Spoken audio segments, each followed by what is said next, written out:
I am Howard Fields, and this is ACAMS Global Voices. Hello, my name is Cynthia Mejia, and I'm a National Bank Examiner with the Office of the Comptroller of the Currency, also known as the OCC. Can you please tell us a little bit about your current role and how you support financial crimes compliance? Sure, Howard. So in my current role with the OCC, I'm a National Bank Examiner, and I work on the International Banking Supervision team.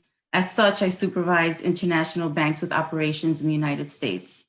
My team helps to ensure that the foreign banks are operating in a safe and sound manner and complying with US laws and regulations. What first drew you to a career in financial crimes compliance, and how long have you been working in that area? So I was drawn to a career in banking towards the end of my college education.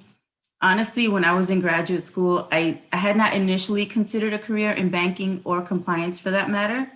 However, through on-campus recruiting efforts, I did learn about opportunities to work in financial services, banking in particular, through attending an information session with the OCC.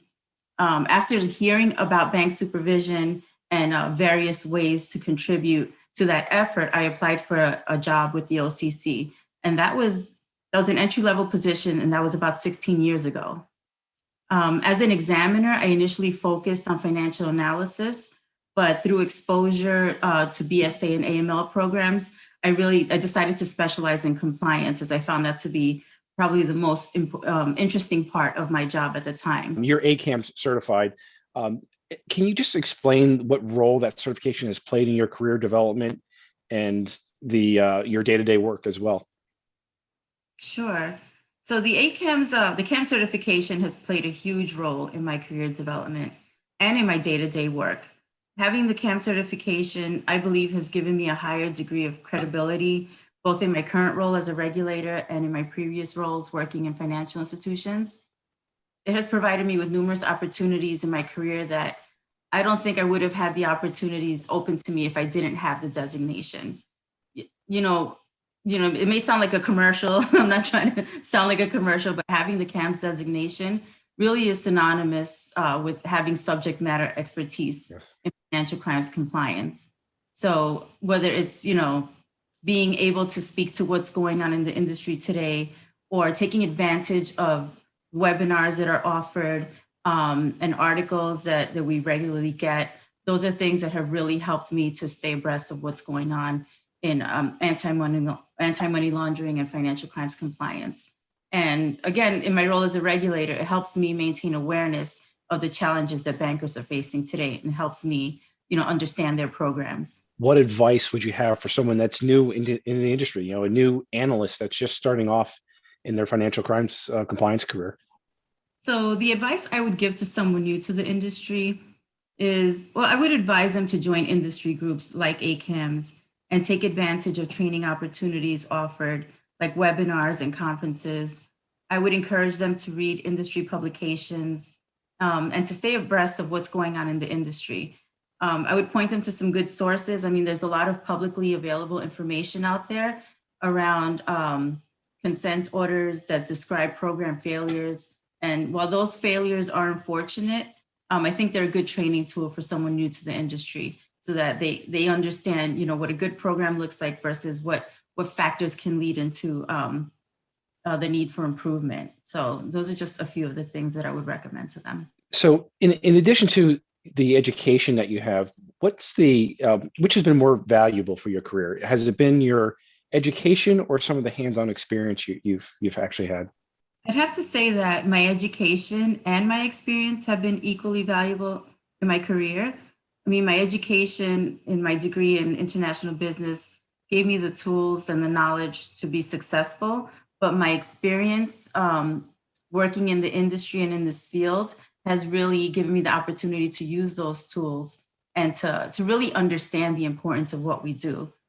As students, many times we don't understand, the importance of the classes we're taking or what we're learning. But once we gain that experience in our respective fields and we see how the basics and underlying tools help us succeed, that's when it all starts to come together. So I'd say they're equally as important to me.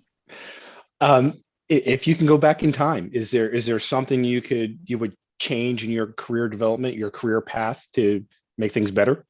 I would go back to my very early days, the early days of my career. I'd say one of the mistakes I made early on was not following my gut instinct and not always sharing my opinion. Um, at times, as a young professional, many times I found myself being either the only woman at the table or the only minority or both. And those situations can be intimidating. So sometimes I would just rely on my more senior colleagues and kind of go with what they were recommending. Eventually, of course, you grow out of that and you speak your mind and you're more sharing. But if there was one thing I could change, I'd go back and just be more vocal and express my opinions back then. How do you manage the work-life balance? How's that working out for you? It's actually working out great right now. So some of the things that I do to maintain a good work-life balance is setting a routine and boundaries for myself. Also, trying to keep in mind that time with my friends and my family is just as valuable as the time that I put into my career. In this remote environment, it can be difficult to separate the two, given that most of us are still working from home and it's been over a year since we've been doing that. And initially, when the pandemic first started, I did have a little bit of a hard time separating work from home. I found myself working longer hours and constantly checking emails. But then I did implement those boundaries, and that has really helped me to maintain a good work-life balance. Can you walk through just like who inspires you to do what you do? So I have to say, I'm inspired by many people. Most importantly, I'd say I'm inspired by women in business. And I mean all types of business, from small business owners in my local neighborhood to the most senior compliance officers I've worked with throughout my career. Every one of these women has given me goals to strive towards, whether it's being successful in my endeavors or being a positive role model to other women. Seeing women pursue their education while raising a family and managing a successful career is something that's been very inspiring to me. Especially when I see those who have fought through racial barriers or breaking through the glass ceiling, and being successful in spite of these challenges, that's very inspiring to me. Also, my children inspire me. Knowing that they look up to me and I'm being a good role model to them helps to motivate me to work hard and to keep learning. And so, in keeping with those things that inspire you and motivate you, is there a particular quote that drives you? And if so, what is it, and what about it makes it such an important piece for you? One particular quote that motivates me is success is liking yourself, liking what you do, and liking how you do it. That's by Maya Angelou. And I actually have this quote up on my wall, coincidentally. And this quote truly motivates me because it reflects my goal in life of doing something that I enjoy and that I feel provides value. To me, being successful is not just about making money, but it's about contributing to society and doing it with integrity. And I feel that that quote kind of embodies that, and it brings me peace of mind. Cynthia, again, thank you for your time today. It's always a pleasure. I can't wait to see what the next click is in your life and your career, and we really appreciate your time. Thank you, Howard. I appreciate it.